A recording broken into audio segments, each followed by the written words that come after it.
It's called the Big One for a reason, and all the answers as to why are contained in the name of the race alone. It's been supported by Toyota for nearly 3 decades. At 1,000 kilometers, it poses a proper test for both man and machine, further bolstered by the fact that it's contested in a desert.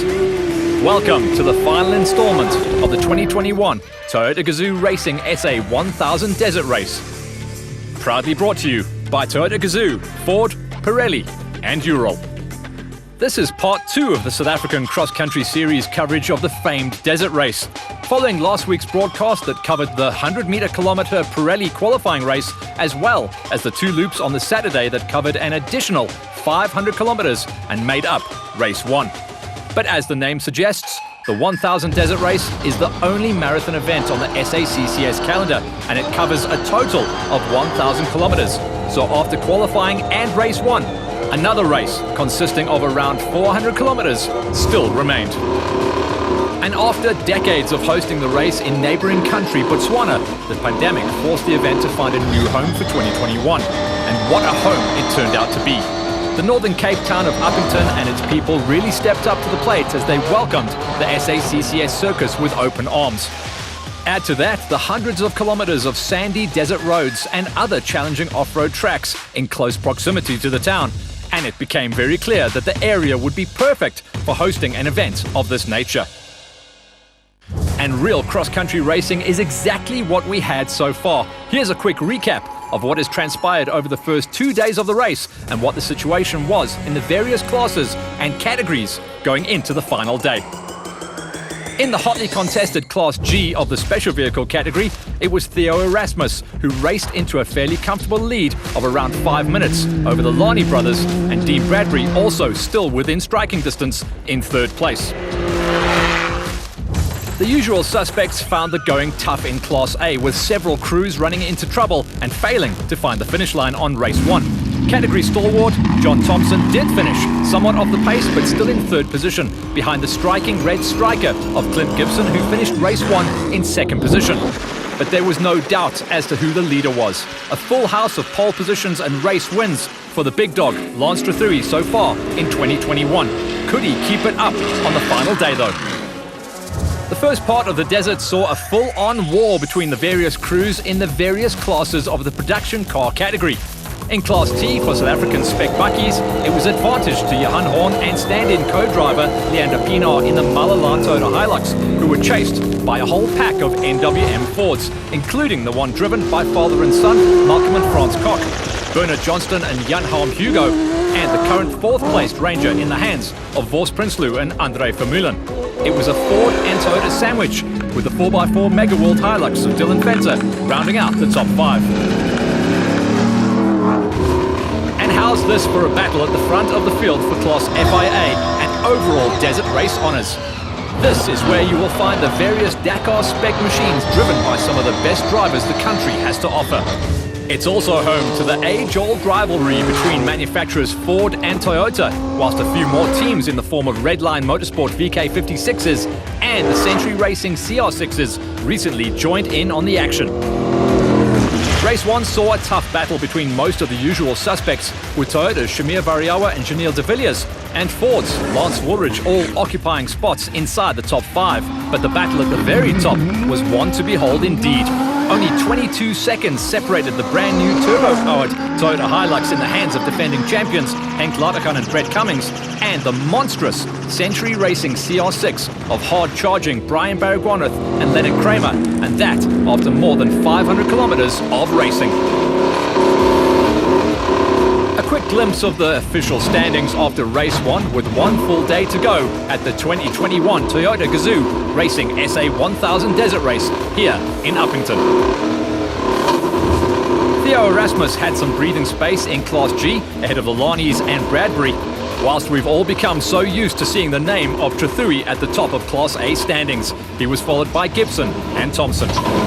Horton had control of Class T by nearly 11 minutes from the chasing pack of Fords, whilst Laderkan's lead at the very front of the race was a mere 22 seconds over Baragwanath, with de Villiers, Woolridge and Variawa all involved in their own private battle for the final podium spot.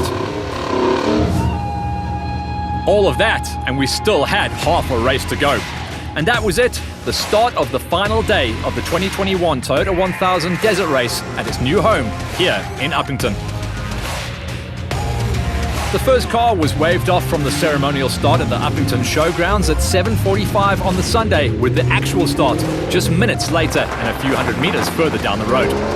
As with any cross-country race, each car would start exactly 2 minutes after the car in front, so getting close to his dust is a good thing, as it means you're closing up on the gap, but also means that the dust will then slow you down. No one said that cross-country racing was going to be easy. But when you look at these two guys, they sometimes do manage to make it look easy. Defending South African champions Henk Ladergan and Brett Cummings were the first ones to take on the fresh tracks to the south of the mighty Orange River in the new Turbo Toyota Gazoo Racing SA Hilux. First on the road means no dust, which is good, but it also means no tracks to follow, which we know is even harder, so the champions were in for a tough start to their day. This would have played into the hands of the hard-charging Brian Baragwanath and Leonard Kramer. The Century Racing CR6 crew would have had a little dust, but at the same time, at least one set of tracks to follow. And remember, the gap between the two leaders was only 22 seconds at the start of the day, so all of this only served to lay the foundations for the epic battle that was to come. The battle between Ladergan and Baragwanath might have been the one for the overall lead of the race, but there were several more equally intense battles further down the field, like the one for third place between Janelle de Villiers and Dennis Murphy in the second Toyota Gazoo Racing SA Hilux, the Ford Castrol cross-country racing Ranger of Lance Woolridge and Alvin Vonk, and the Hilux of former Desert Race winner Chris Visser, now with Albertus Venter in the hot seat, and another factory Hilux driven by Shamir Varioa and Donnie Stassen. As the split times throughout the first loop became available, it was clear that this was one intense battle, especially between de Villiers and Woolridge, with Visser and Varioa in hot pursuit.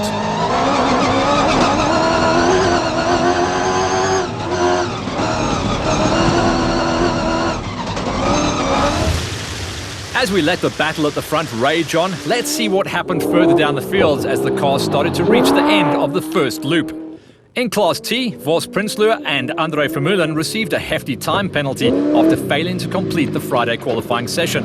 But the NWM Ranger was making up time and closing in on the similar car of current third place Bernard Johnston and Jan Harm Hugo, who were doing a fine job of taming the desert. The fight for Class T honours was between Malcolm and Frans Koch in yet another NWM Ford Ranger and the Mullalon Toyota Hilux of Johan Horn and Leander Pienaar. The gap at the start of the day was 10 minutes and 53 seconds in Horn's favour, with Koch having every intention to close that gap down. More than 2 hours later, it was pretty much status quo, as the gap between the two front runners in Class T had barely changed and it was still advantage Horn. Let's hear from the Mullalon man. The first half was rocky. So we were cautious there, but unfortunately we got a puncher. So we lost some time there.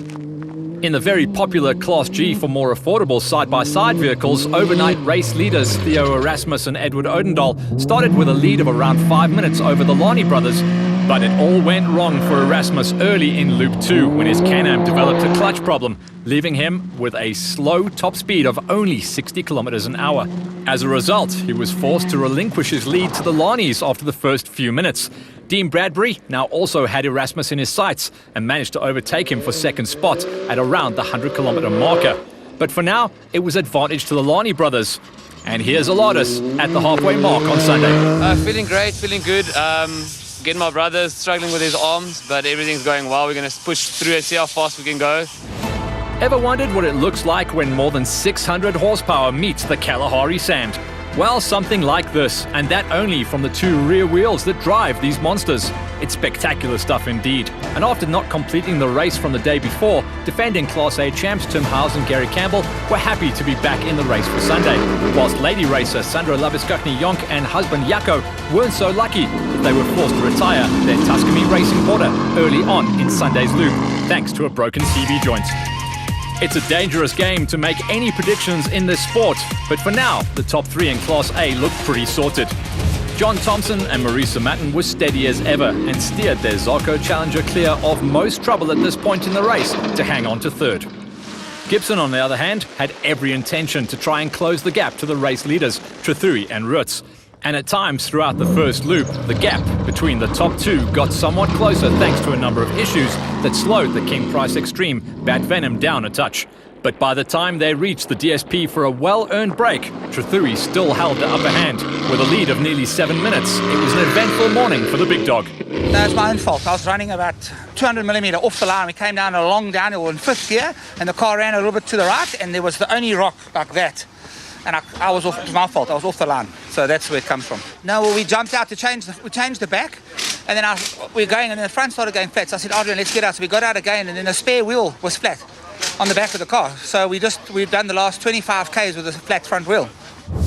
But who was leading the overall race? Well, as predicted, the final few kilometers of the day turned into a proper fight between Henk Ladegan in the new Toyota Hilux and the Century Racing CR6 of Brian Baragwanath. Ladegan is a champion for a reason, but on this morning he had no answer to Baragwanath, who made the most and returned to the DSP as the new race leader. Behind them, Woolridge also managed to work his way past de Villiers for third, with Visser and Varioa occupying 5th and 6th respectively. But let's hear from the guys at the top of the standings. But I think we were being very cautious not to get any punches, because we knew that that's where we're going to lose the time. I mean, Brian's car has those massive tires, so punches aren't a big problem for them. But then we ended up getting a puncher. We also had to stop for a gate to open a gate, so we lost a bit of time there. Yeah, we're still treadling carefully on the rocks not to get punctures, so we can't be negligent. But the new Toyota is fast. It is definitely fast. The advantage we used to have on the straights doesn't look like it's there anymore. It's a very fast car.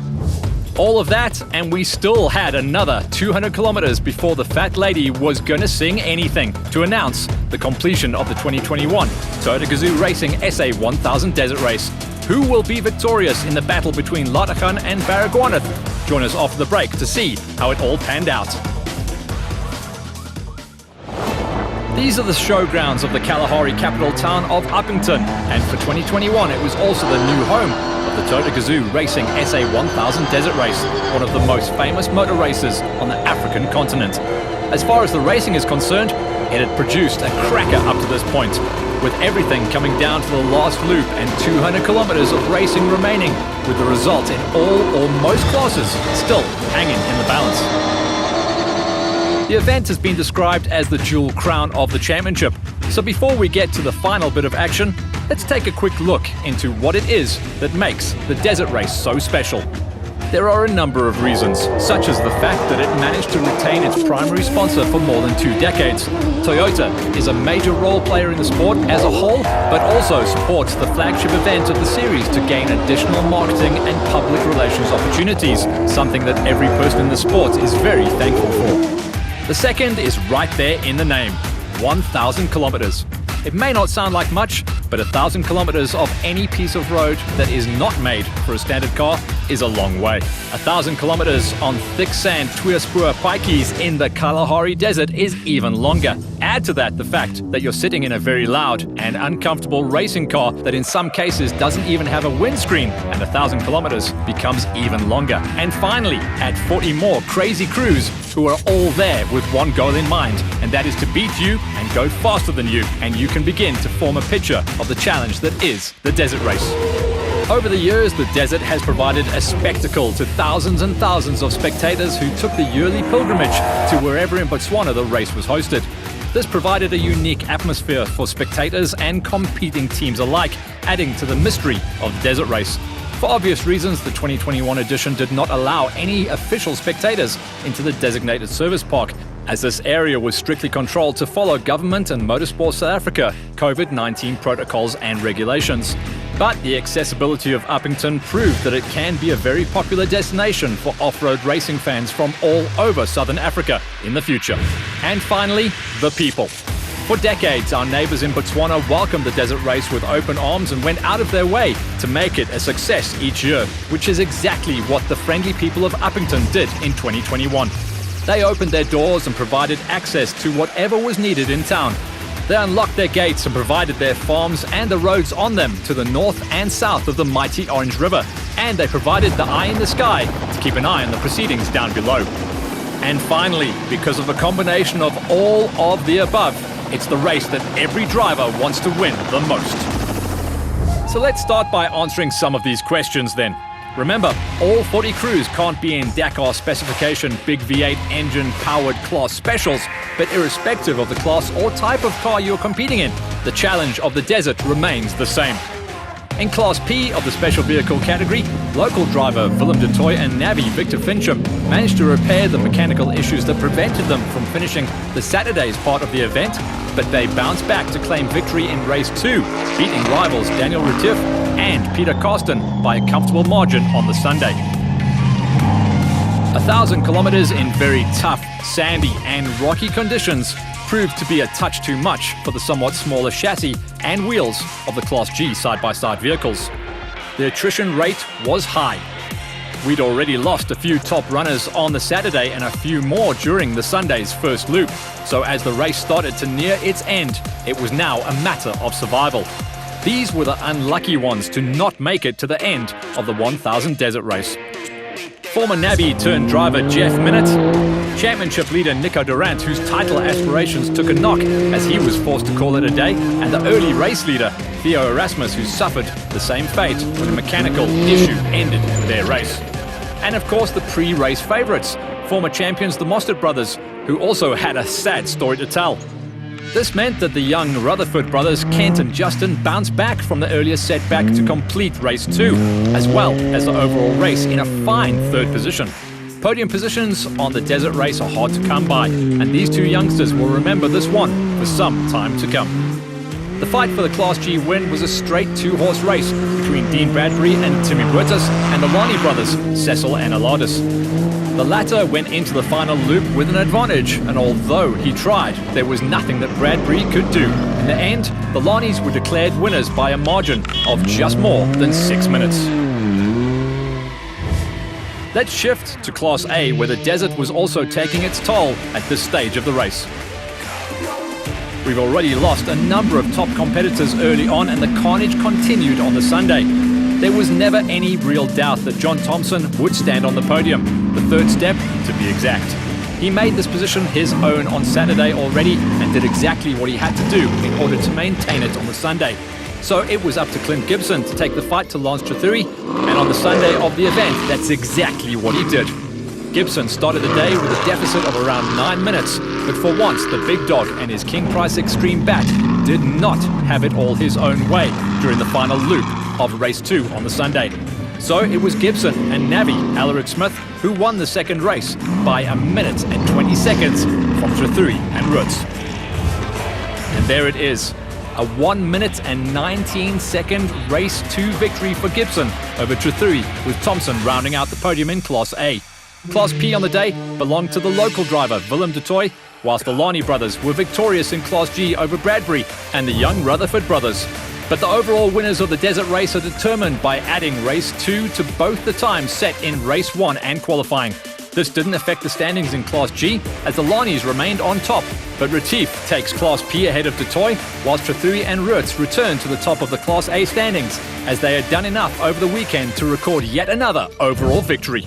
And this is what the sweet taste of the winner's bubbly tastes like for the respective victors in the special vehicle category after a grueling 1,000 kilometers of racing. Here's Class G winner Cecil Lonnie to tell us his story. Yeah, well, what can I say? It must be beginner's luck.